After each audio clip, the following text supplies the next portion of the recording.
दोस्तों, इतिहास के पन्नों में कभी कभी कुछ ऐसे लोग शुमार हो जाते हैं जिनको भुला पाना इतिहास के लिए भी उतना ही असंभव होता है जितना हमारे और आपके लिए। ऐसी एक शख्सियत थे दिलीप साहब, जिनको भारतीय सिनेमा में उनके अभूतपूर्व योगदान के लिए न केवल पद्म भूषण, दादा साहब फाल्के और फिल्म फेयर अवार्ड से सम्मानित किया गया, बल्कि पाकिस्तान ने भी अपने सर्वोच्च नागरिक सम्मान निशान पाकिस्तान से उन्हें नवाजा।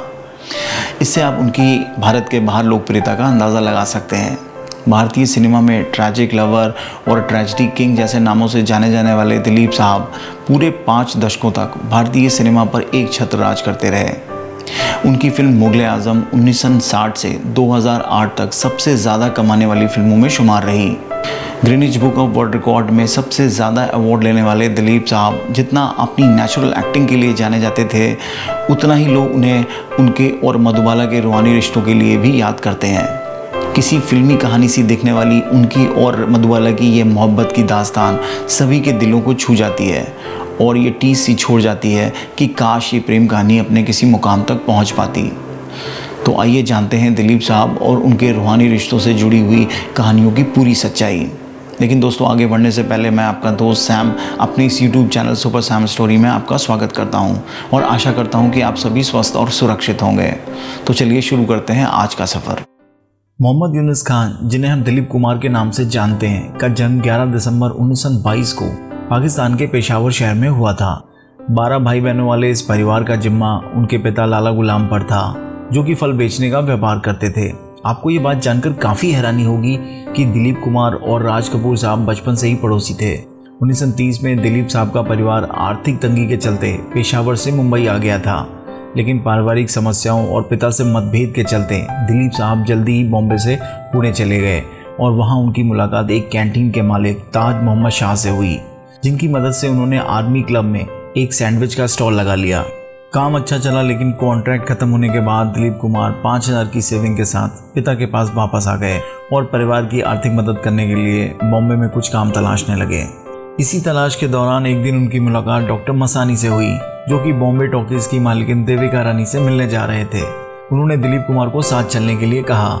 जब देविका रानी ने दिलीप कुमार को देखा तो उनके लुक्स और सादगी से काफ़ी प्रभावित हो गईं और उन्हें फिल्मों में काम करने की सलाह भी दी। लेकिन दिलीप कुमार को यह बात बिल्कुल समझ नहीं आई। उन दिनों प्रोडक्शन हाउसेस कलाकारों और टेक्नीशियनों को महीने की पगार पर रखा करते थे, और जब देविका रानी ने दिलीप कुमार को बताया कि उन्हें यहाँ काम करने के 1250 रुपये मिलेंगे, तो उनकी हैरानी का ठिकाना नहीं रहा और उन्होंने अपनी आर्थिक स्थिति देखते हुए उनसे तुरंत हाँ कर दी। दिलीप साहब की उर्दू और हिंदी भाषा में बहुत अच्छी पकड़ थी और इसीलिए शुरुआती दौर में उन्होंने स्क्रिप्ट लेखन से अपना फिल्मी सफ़र शुरू किया। वह देविका रानी थी जिनके कहने पर दिलीप साहब ने अपना नाम यूनुस खान से दिलीप कुमार कर लिया था, और इसी के बाद 1944 में उनको ज्वार भाटा फिल्म के लिए साइन भी कर लिया गया। दिलीप कुमार जानते थे कि उनकी फिल्मों में काम करने को लेकर उनके पिता खुश नहीं होंगे, लेकिन हालात से समझौता करते हुए उन्होंने फिल्म साइन कर ली और परिवार में किसी को नहीं बताया। फिल्म पूरी होने के बाद जब पोस्टर शहर में लगाए गए तो एक पोस्टर दिलीप साहब के घर के पास भी लग गया, जिसे देखकर उनके पिता को बहुत हैरानी हुई और उन्होंने दिलीप साहब से पूछा कि ये तुम्हारे जैसा कौन शख्स इस पोस्टर में है। तब दिलीप साहब ने उनको पूरी बात बताई। हालांकि शुरुआती नाराज़गी के बाद उन्होंने इस बात को स्वीकार कर लिया। ज्वार भाटा दिलीप साहब के कैरियर को कोई बेहतरीन शुरुआत नहीं दे सकी, लेकिन माया नगरी ने उनकी उम्दा अदाकारी को नोटिस कर लिया था और अपनी अगली ही फिल्म जुगनू की सफलता के बाद दिलीप साहब ने पीछे मुड़कर कभी नहीं देखा और अंदाज, जोगन, दीदार और दाग फिल्मों में उनको एक बेहतरीन अदाकार बना दिया। वो अपने संजीदा किरदारों के चलते ट्रेजेडी किंग कहे जाने लगे थे। दाग के लिए उन्हें फिल्म इंडस्ट्री का पहला फिल्म फेयर अवार्ड 1956 में मिला था। देवदास और मुगल आजम ने उनकी अदाकारी को 7वें आसमान पर पहुंचा दिया और अब उन्हें फिल्म इंडस्ट्री का ट्रैजिक लवर भी कहा जाने लगा था। हालांकि उन्होंने आगे चलकर कुछ कॉमेडी फिल्मों में भी काम किया, लेकिन उनकी छवि हमेशा एक ट्रेजेडी किंग की ही बनी रही। 70 के दशक में राजेश खन्ना और अमिताभ बच्चन जैसे सुपरस्टारों के आ जाने से उनकी फिल्मों का पिटना शुरू हो गया था, जिसके चलते उन्होंने फिल्म जगत से संन्यास लेने का फैसला किया। लेकिन पिक्चर तो अभी बाकी थी। 5 साल के बाद ही मनोज कुमार ने उन्हें अपनी मल्टी स्टारर मूवी क्रांति में काम करने के लिए मना लिया, जिसके बाद दिलीप साहब ने अपनी दूसरी पारी खेली, जिसमें उन्होंने क्रांति, विधाता, शक्ति, कर्मा जैसी सुपरहिट फिल्में दी। 1991 में आई उनकी सौदागर फिल्म ने तो लोगों को आश्चर्य में ही डाल दिया। जब उन्होंने राजकुमार के साथ अपनी 30 साल पुरानी दुश्मनी भूल कर काम किया। 1999 में आई उनकी फिल्म किला उनकी आखिरी फिल्म थी। दिलीप साहब ने फिल्मों के निर्देशन में भी हाथ आजमाने का प्रयास किया, लेकिन दुर्भाग्यवश उनके द्वारा निर्देशित कलिंगा कभी भी रिलीज नहीं हो पाई। भारतीय फिल्मों के इस ट्रेजेडी किंग का शुरुआती जीवन प्यार के मामले में काफ़ी ट्रेजेडी से भरा रहा। 2 बार वो सच्चे प्यार को पाने के प्रयास में पूर्ण रूप से असफल रहे। पहली बार उनकी नज़दीकियां कामनी कौशल से बढ़ी, लेकिन कामनी कौशल ने अपनी स्वर्गवासी बहन से वादा किया था कि वो उनके पति से ही विवाह कर अपनी बहन के बच्चों का ख्याल रखेंगी, और उन्होंने दिलीप साहब के प्यार को अनदेखा कर अपनी बहन के पति से ही शादी की। कुछ समय बाद एक बार फिर उनके जीवन में तब बहार आई जब उन्होंने मधुबाला के साथ 1951 में तराना फिल्म में काम करना शुरू कर दिया था। धीरे धीरे दोनों काफ़ी नज़दीक आने लगे थे। इसी फिल्म के दौरान मधुबाला ने दिलीप साहब को अपने करीबी मेकअप आर्टिस्ट के हाथ गुलाब के फूल के साथ एक खत भी भिजवाया था।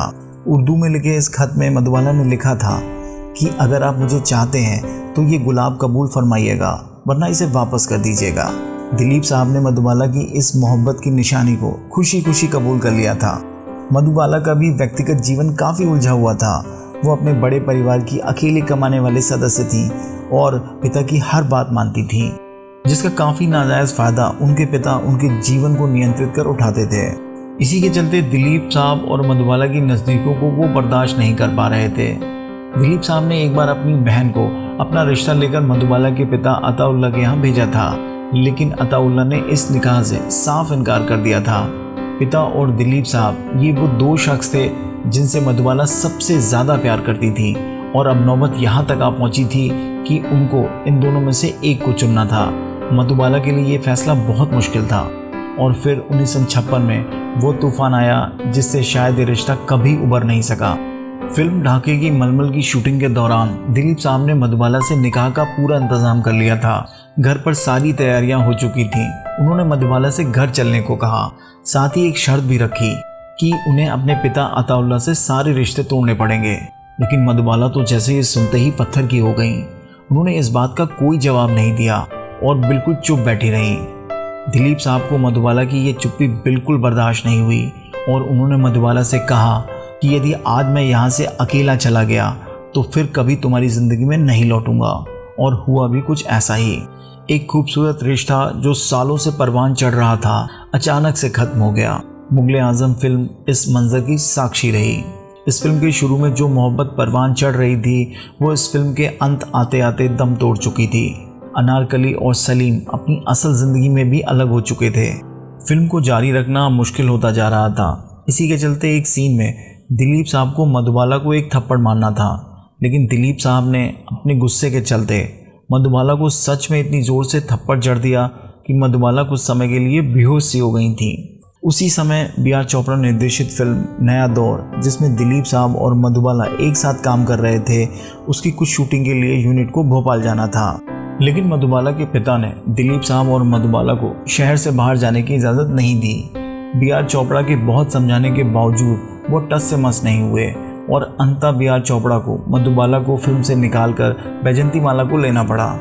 पर यह मामला यहीं खत्म नहीं हुआ। मामला प्रेस में उछलने के बाद कोर्ट तक पहुंच गया, जहां दिलीप कुमार ने गवाही देते समय ये कबूल किया था कि वो मधुबाला से बेइंतहा प्यार करते हैं और करते रहेंगे। लेकिन तब तक उन दोनों की मोहब्बत का दम घुट चुका था और दोनों कलाकार अपने जीवन में आगे बढ़ चुके थे। कहते हैं कि जीवन अपनी चाल से ही चलता रहता है, और फिर एक दिन आया जब सहरा बानो दिलीप साहब के जीवन में आई।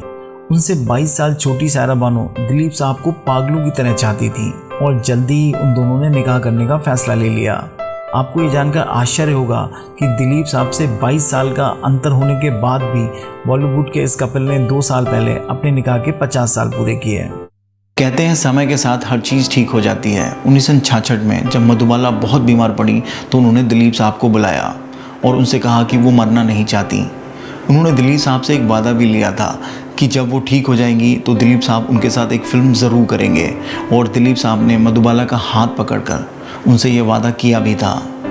लेकिन शायद किस्मत को कुछ और मंजूर था और दिलीप साहब अपना ये वादा कभी नहीं निभा पाए। मधुबाला दिलीप साहब और हम सबको छोड़कर इस दुनिया से चली गई। जब मधुबाला का इंतकाल हुआ तो दिलीप साहब मद्रास में गोपी फिल्म की शूटिंग कर रहे थे। खबर मिलते ही वो तुरंत मुंबई के लिए निकले और वहाँ से कब्रिस्तान पहुँचे, लेकिन तब तक मधुबाला को सुपुर्द खाक किया जा चुका था और दिलीप साहब मधुबाला की आखिरी झलक भी नहीं देख पाए। उसके बाद वो बहुत देर अकेले उस कब्रिस्तान में मधुबाला के साथ अकेले खड़े रहे। यूँ तो दिलीप कुमार और सायरा बानो का विवाह काफ़ी सफल रहा, लेकिन एक समय ऐसा भी आया था जब औलाद की चाह में दिलीप साहब सायरा बानो को छोड़कर चले गए थे। 1980 में 3 बच्चों की मां आसमा रहमान से उन्होंने निकाह कर लिया था, लेकिन ये शादी भी काफ़ी दिन नहीं चली और 2 साल के अंदर ही दिलीप साहब वापस सायरा बानो के पास वापस लौट आए, जो कि उनके साथ उनकी अंतिम सांस तक रहीं। दोस्तों, आज के लिए बस इतना ही। आपको ये कहानी कैसी लगी कमेंट बॉक्स में कमेंट करके ज़रूर बताइएगा, और जो लोग अभी हमारे इस यूट्यूब चैनल पर नए हैं या जिन्होंने इस चैनल को सब्सक्राइब नहीं किया है, तो उनसे रिक्वेस्ट है, इल्तजा है, गुजारिश है कि please subscribe this YouTube channel और साथ में इस बेल आइकॉन को दबाना मत भूलिएगा, जिससे कि आपको लेटेस्ट अपडेट्स मिलते रहें। तो फिर मिलेंगे एक हैरान कर देने वाली कहानी के साथ। तब तक गुड डे, शब खैर।